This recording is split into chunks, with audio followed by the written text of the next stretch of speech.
Hemos visto los principios de Mendel de la segregación y también hemos visto principio de la transmisión independiente.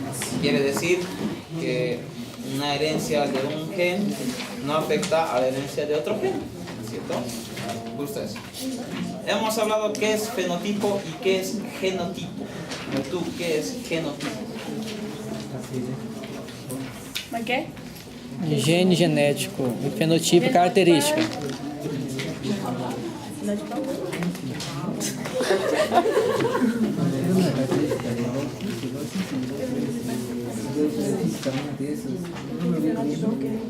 Ya, ahí atrás, ¿qué es fenotipo? El último. Sí, tú. ¿Qué es fenotipo? A ver, el genotipo es la constitución genética del individuo en un locus. Y fenotipo es la expresión física o clínica también. Ya hemos dicho, no siempre es lo que se ve, también puede ser alguna alteración del laboratorio o un fenotipo. Por ejemplo, en el caso de algún déficit enzimático, podría acumularse el sustrato de la enzima en exceso y manifestarse a niveles elevados plasmáticos. ¿Qué quiere decir? Que si algo no funciona, se acumularía lo que debería ser degradado. ¿Ok? Eso es lo que dije. Luego hablamos de herencia autosómica dominante. Y aquí viene la pregunta, ¿por qué una herencia autosómica dominante homocigota es rara? Muchachos, ¿por qué encontrar a un homocigoto dominante es raro? Díganme. Porque a dois é errado. ¿Por qué? ¿Quién se anima? Los dos tendrían que ser infectados. No, no siempre. ¿Por qué? Sí, puede ser dos afectados, padres, ¿no? Pero ¿por qué? Porque cuando es un homocigoto dominante, este homocigoto puede morir antes de reproducirse, puede morir siendo niño todavía. O sea, la enfermedad que sea dominante homocigota, o sea, doble mayúscula, mata a temprana edad. Por eso es difícil encontrar a un adulto que tenga una enfermedad dominante en forma homocigota. ¿Me entienden, no?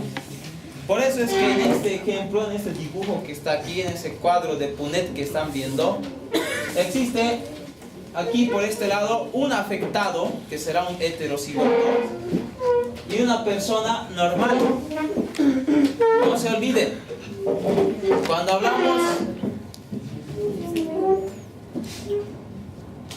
hablamos de dominante, la mayúscula es afectado y la minúscula es normal, no afectado. Así que si analizamos este cuadro, los que son heterocigotos aquí serán afectados, serán enfermos, y los que están con doble minúscula son personas sanas. Y les pregunto, ¿cuánto porcentaje de la descendencia estará enferma en una herencia autosómica dominante combinado un heterocigoto con un normal? 50%. 50%. ¿Cuánto por ciento son sanos? 50. ¿Cuánto por ciento son homocigotos? 50%. ¿Cuánto por ciento son heterocigotos? 50%. Ya, ahora hagamos otra tabla. Vamos a hacer una tabla aquí al lado. Nos raya bien esto. Porque esta es la idea. Digamos que tenemos aquí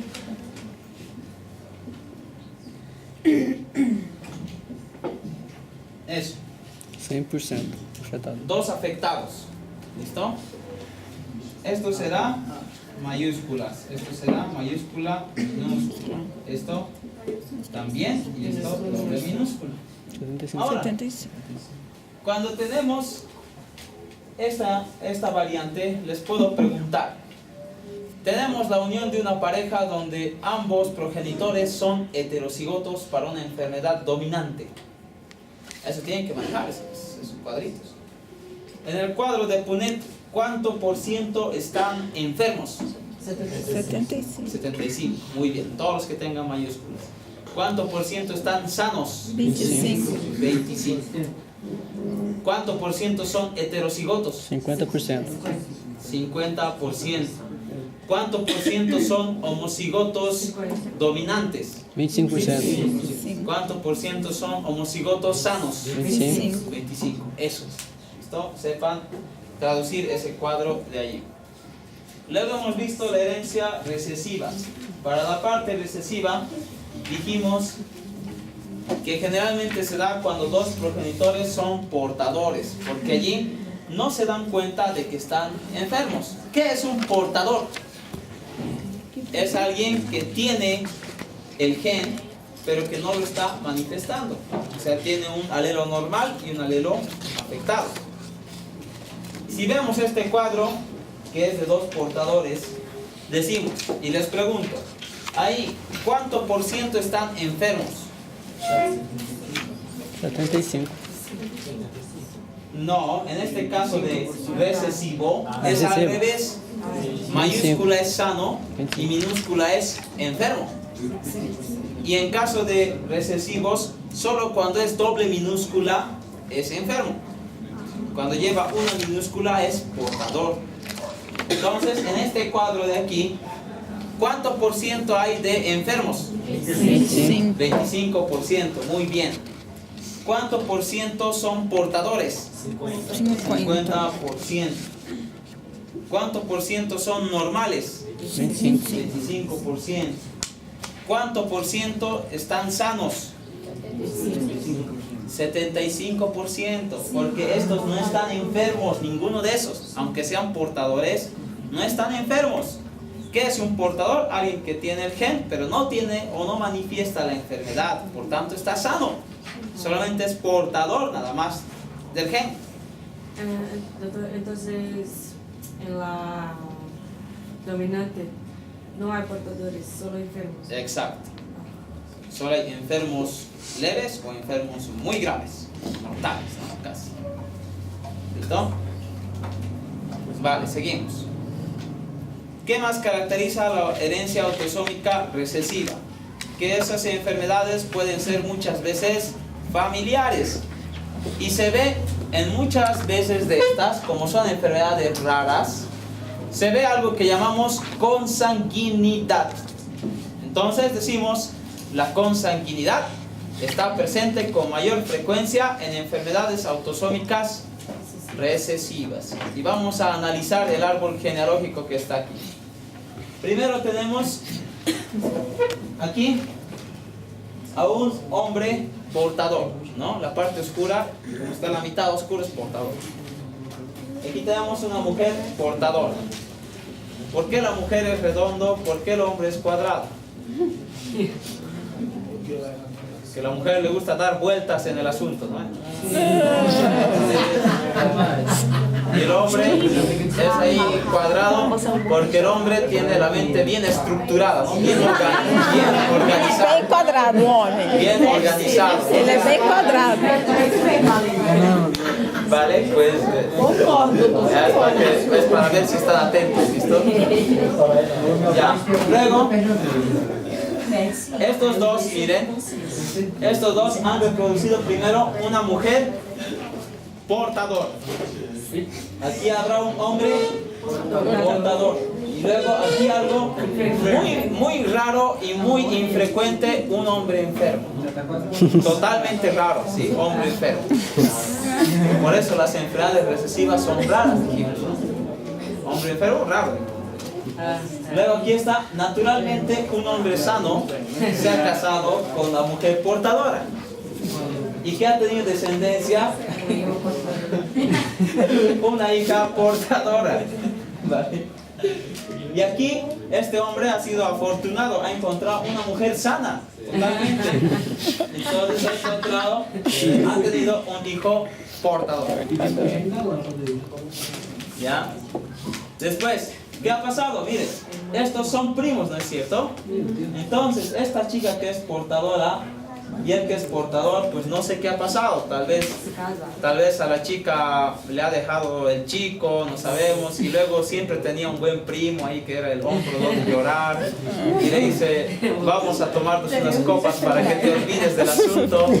Y pues pasó lo que tenía que pasar. Y han tenido una unión. Miren, esta doble línea quiere decir unión de consanguinidad. Unión de familiares. ¿Aquí son familiares? No, ¿no es cierto? Cuando no son familiares es una línea nada más.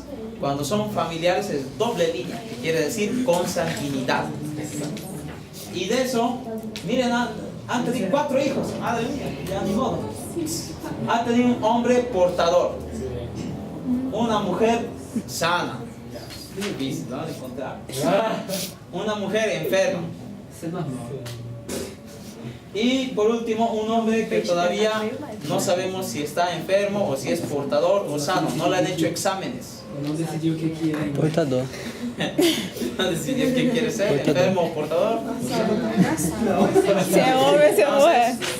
Todo esto les dice, todo este cuadro les dice que la consanguinidad está presente en enfermedades autosómicas recesivas. Ahora, ¿qué es el riesgo de recurrencia? Ese riesgo de recurrencia es la posibilidad que tiene el siguiente hijo de poder padecer la enfermedad. Si analizamos de esta enfermedad autosómica recesiva, ¿cuánto será el riesgo de recurrencia del siguiente hijo? Será 25%, porque 25% va a estar enfermo. Y el riesgo de recurrencia en esta pareja que había sido de un afectado y de una persona normal será 50%. Entonces es una diferencia clara que tienen que aprender. El riesgo de recurrencia en enfermedades recesivas es 25%. No se olviden, el riesgo de recurrencia en enfermedades dominantes es 50%. No olviden, se les va a preguntar naturalmente. ¿Ok? Seguimos. Ahí ya hemos explicado qué era lo autosómico dominante, recesivo. Hemos explicado que en la acondroplasia, cuando es un heterocigoto, esos enfermos de acondroplasia, que es que no crezcan los huesos, quedan pequeños, de talla baja, y pueden vivir casi lo mismo que nosotros o hasta 10 años menos, pero sí se pueden reproducir. En cambio, los que son homocigotos para acondroplasia van a poder morir en la primera infancia de insuficiencia respiratoria. Muy grave. Imagínense que por más que estén respirando, sienten que no están respirando nada. Por más que hagan, igual les falta el aire. Imagínense, es tremendo. Es como ahogarse ahí con el aire. Es feo. Ahora vamos a otras variaciones de este tipo de herencia. Vamos a empezar con mutación nueva, o como dice el texto, mutación de novo. Esta circunstancia se da si un niño nace con una enfermedad genética, pero que no tiene antecedentes familiares. ¿Listo? No hay antecedentes familiares. Nadie ha estado enfermo hasta que ha nacido ese niño enfermo. Probablemente ha sido una mutación nueva. Eso significa que el gen que ha sido transmitido de uno de sus progenitores ha sufrido una alteración o una mutación y ha provocado que se genere un alelo defectuoso. Número 1, entonces, mutación nueva o de novo. 2, mosaicismo. Tienen que aprender qué es el término de mosaicismo y qué es mosaico. Aquí abajo están viendo un dibujo muy pequeño que les muestra los dos tipos principales de mosaicismo. Hay dos. Uno es uno que no comenta el texto, pero que se llama mosaicismo somático. Aquí en este están viendo lugares que están verdes y lugares que están blancos, ¿no? Esos lugares verdes son lugares enfermos, son células que están afectadas con mutación. En cambio, el lugar blanco son células sanas. Entonces, tienen lugares del cuerpo sanos y lugares afectados. Es como un gato con manchas, ¿se ubica? Eso es un mosaicismo. Es un mosaico. ¿De qué está hecho el mosaico? De varios cuadraditos, ¿no es cierto? Conocen que es mosaico. Después tenemos el otro que es mosaicismo de línea germinal. Como ven, toda la persona está sana excepto sus células germinativas, excepto los espermas o los óvulos, ¿sí? Solamente sus gametos están afectados. Eso es mosaicismo también. Entonces, ¿tendrá manifestación externa en su cuerpo? No tiene, se lo ve sano totalmente. Sin embargo, una mutación en sus células germinales ha hecho que pueda transmitir a su descendencia la enfermedad, pero que él no esté enfermo para nada. Por más que sea una enfermedad dominante, solamente lo tiene en los gametos. Por tanto, sí se puede transmitir, pero el sujeto progenitor no está enfermo, no está afectado. Y aquí dice, lea, dice, se da cuando la totalidad o parte de la línea germinal está afectada por una mutación, pero no las células somáticas. ¿Cuáles son somáticas? Son todas las células del cuerpo, del pelo, de la piel, células de los ojos, de lo que sea, todo está sano. El progenitor va a tener la mutación en la línea germinal, pero no expresa la enfermedad, porque la mutación está ausente en las otras células del cuerpo, pero sí puede transmitir a los hijos, no se olviden. Eso es lo mismo que hemos hablado. Mutación de línea germinal es la que afecta a las células productoras de gametos. Ahora vamos a otro término. Hasta aquí hemos visto mutación nueva. Hemos visto mosaicismo. Y ahora vemos penetrancia reducida. Primero, ¿qué es penetrancia? Está aquí abajo. Es la probabilidad de que un gen tenga una expresión fenotípica. Y aquí se aplica la ley del todo o nada. ¿Qué quiere decir? O estás enfermo y lo muestras, o no estás enfermo. Eso es penetrancia, no se olviden. Ley del todo o nada pertenece a penetrancia reducida. La penetrancia puede ser que afecte a todos. Todos los que llevan el gen están enfermos y se ve o se manifiesta. Entonces será penetrancia completa o penetrancia del 100%. Pero si es menos del 100%, si es 90, 80, digamos de 100 personas que tengan el gen afectado, solo muestren 95 y 5 no muestren, eso ya es penetrancia reducida o penetrancia incompleta. ¿Listo? Entonces no se olviden, cuando es 100%, penetrancia completa. Cuando es penetrancia reducida, menos de 100%. Y dice, persona con un genotipo para la enfermedad podría no mostrar el fenotipo. Exacto. Luego tenemos la penetrancia dependiente de la edad. Esto se observa en base a la edad del sujeto. Por ejemplo, hemos hablado de una enfermedad que se llama Alzheimer. ¿Se acuerdan? ¿Necesita tener edad para manifestar? Claro que sí, necesita tener 65 años por lo menos. Otras enfermedades que necesitan edad pueden ser también la corea de Huntington, que está de ejemplo en su libro. Es una enfermedad en la que la persona tiene movimientos coreicos, que son así como que empieza a moverse así anormalmente, y que tiene demencia, o se olvida cosas, similar a Alzheimer, pero con movimientos extraños, ¿se ubican? Eso es una corea de Huntington. Eso es penetrancia dependiente de la edad. Entonces depende del factor edad.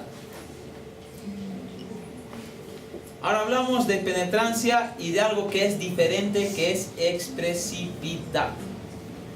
Para hablar de expresividad, vamos a hablar de expresión variable. ¿Qué quiere decir eso? Es la proporción según la cual un gen manifiesta el efecto. Podemos decir esto, escuchen, podemos decir es la potencia con la que se presenta la enfermedad. Por ejemplo, digamos que aquí tenemos unas 4 personas que están enfermas con el gen. ¿Ya? Su penetrancia va a ser que los 4 se ven enfermos, es penetrancia del 100%. ¿Ok? ¿Se dan cuenta? Hasta ahí sí, ¿no ve? Si presenta todos es 100% penetrancia completa. Pero si solamente presentaran 3 de los 4, sería penetrancia incompleta. ¿De cuánto? De 75%. Vale. En este caso todos presentan, pero ella presenta leve, ella presenta grave, ella leve y ella grave. Entonces tiene expresión variable, que es la potencia con la que se manifiesta la enfermedad. Entonces puede manifestarse de un grado leve a un grado muy acentuado. Entonces la diferencia entre penetrancia y expresión variable. Por tanto decimos que los genes no actúan de forma absoluta para un fenotipo. En el caso de la penetrancia, para que sea más leve o más fuerte en otra persona, puede interactuar diversos factores como la dieta, el ejercicio o también el medio ambiente. Por ejemplo, hay una enfermedad que se llama fenilcetonuria. Es deficiencia de la enzima fenilalanina hidroxilasa. Por tanto, acumula fenilalanina en el cuerpo. Esa fenilalanina daña el cerebro. ¿Listo? ¿Me entienden? Cosa que en una persona normal, esa fenilalanina se elimina y se nivela a niveles normales. Pero cuando está en exceso, daña el cerebro. Pero ¿qué pasa si la persona come una dieta sin fenilalanina? O casi nada de fenilalanina, no se va a acumular y no va a dañar a su cerebro. Por tanto, da enfermedad leve. Había dependido de la dieta. ¿Se dan cuenta? Eso es una expresión variable dependiendo de varios factores. Como les he dicho, dieta o comida, puede ser ejercicio y puede ser medio ambiente. No también la diabetes. Exacto, la diabetes igual, ¿no? Es una enfermedad que se manifiesta si se cuida del azúcar o come sin azúcar, no va a estar afectado de diabetes y sus complicaciones. Exacto. Ahora veamos este ejercicio que habla de penetrancia. Penetrancia es la cantidad de individuos afectados, dijimos, ¿no es cierto? Si 8 de 10 personas están afectados, pero que tienen los genes, su penetrancia es de 80%. Y aquí dice, a ver, hagan ahora sus cuentas. Ahora esto es un ejercicio matemático fácil. Hay 140 personas que tienen la enfermedad que se llama anemia drepanocítica, que tienen la genética de la anemia drepanocítica. 43 de esos han presentado síntomas de debilidad y flacidez.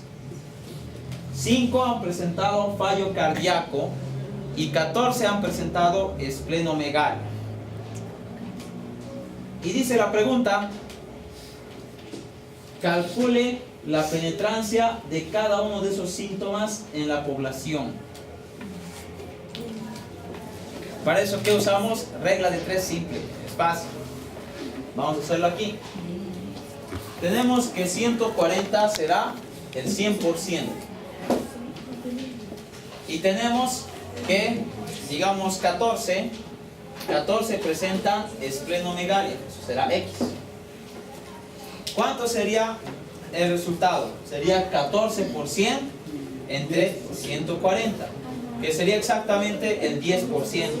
Por tanto, decimos, para la esplenomegalia sería el 10% de penetrancia. Para los fallos cardíacos, ¿cuánto será? Será pues un 40%, digo un 4%, 3.7% más o menos. Y para los 43 de ahí, serán unos 30 y algo por ciento, 33% más o menos, ¿no? Calculando con regla de 3 simples, no se olviden. Eso es cuando nos pide de cada uno de los síntomas. ¿Qué pasa si les preguntamos diferente? Si les preguntamos que calcule la penetrancia de todos los síntomas en la población.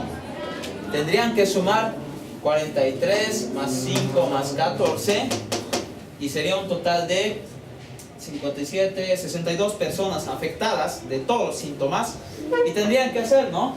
140, 100 y aquí 62. Tendría que ser 62 por 100 entre 140. En caso de que les preguntemos, calcule la penetrancia de todos los síntomas. Pero si pedimos en cada uno en particular, nos tienen que hacer de cada uno. ¿Listo? ¿Se ha entendido esto? Va a ser algo fácil, ya no se preocupen, no va a ser 50.8052, digamos, ¿no? Va a ser, me ha salido 0,5. Nada más.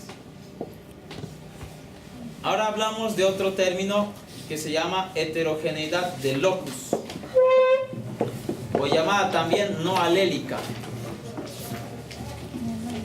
Eso de heterogeneidad de locus o no alélica quiere decir que la mutación en distintos genes puede causar la misma enfermedad.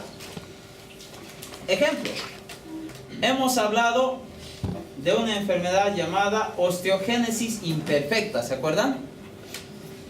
¿Por qué era causada la osteogénesis imperfecta?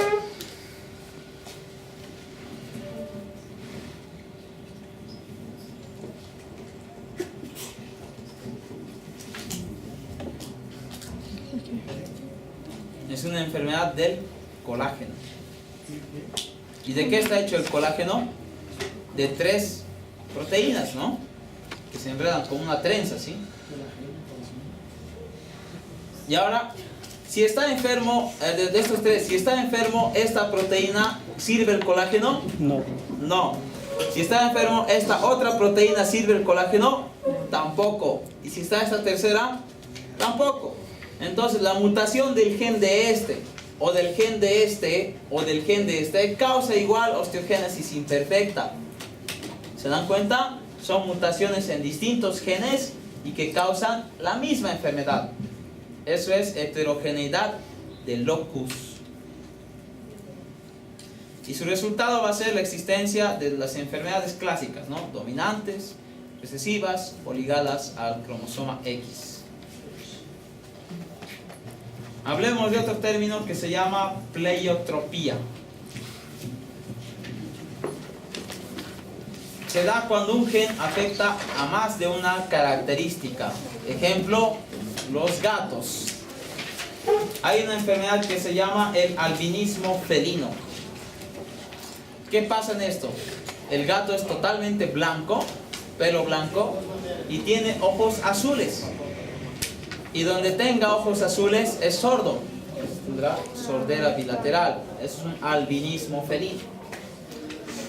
Pero existe el caso en el que el gato es blanco, tiene un ojo azul y otro ojo medio que amarillo verdoso, normal. ¿Se dan cuenta? El lado que es azul va a ser un lado en el que tiene sordera. Por tanto, ahí se nota que la mutación de un gen va a afectar a varias características. Por ejemplo, color de ojos y sordera también.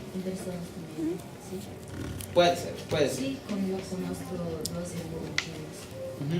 Igual. Sí, azul, verde. Los dos. Y el azul no escucha nada. Y el verde se escucha. No sé. Hay que hacer la prueba, ¿no? Hay que hacer la prueba. Mas eles falam bem alto. Hay que hacer la prueba. De todas maneras, ese es un ejemplo de pleiotropía. La afectación de un gen ha afectado diversas características, ¿no? El color de ojos, luego esto. O también el síndrome de Marfan.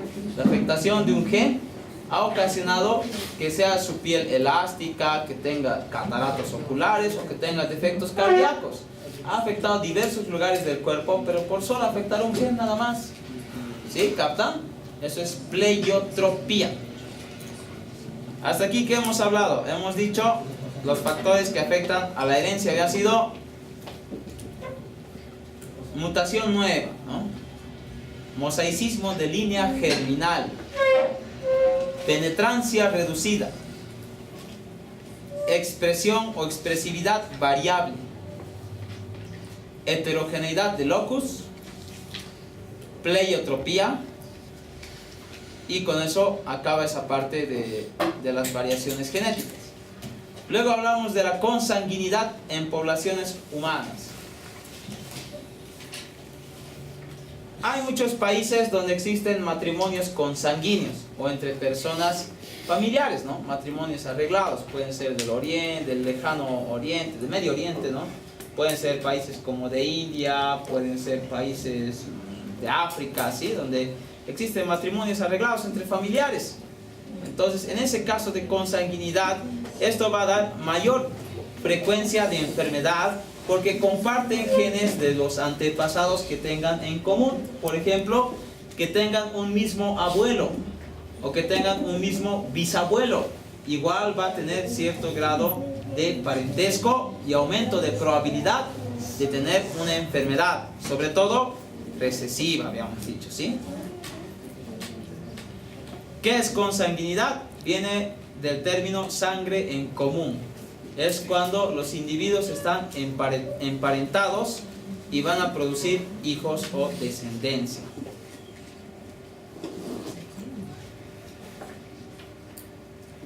Más o menos, 1 de cada 25 personas tiene una mutación. ¿Listo? Y esa mutación va a triplicar en caso de que se emparejen entre primos. ¿Listo? ¿Por qué? Porque cada familiar puede tener el mismo gen causante de enfermedad, y si se da la forma homocigota va a presentar una enfermedad, sobre todo recesiva, habíamos explicado. Consecuencias. Se dice o se ha estudiado de que cada persona tiene entre 1 a 5 mutaciones recesivas mortales para los hijos. Pero fíjense esto. Digamos que él tiene una mutación determinada, ¿no? Una mutación mortal, pero es recesiva. Cuando sea doble, recién va a manifestar. Y ella tiene otra mutación también, pero no es la misma, porque no son familiares. Entonces, otra mutación recesiva. Por más que ellos se junten y tengan descendencia, sus hijos no van a expresar enfermedad o no van a morir, porque son mutaciones distintas, ¿sí?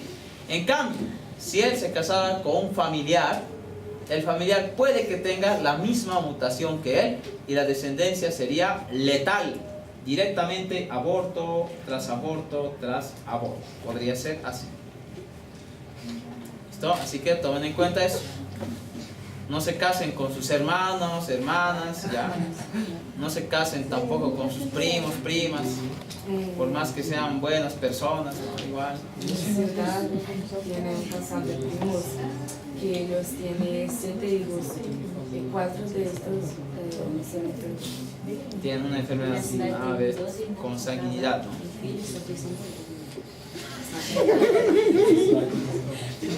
Y peor aún, no se casen con sus papás o sus hijos, ¿no ves?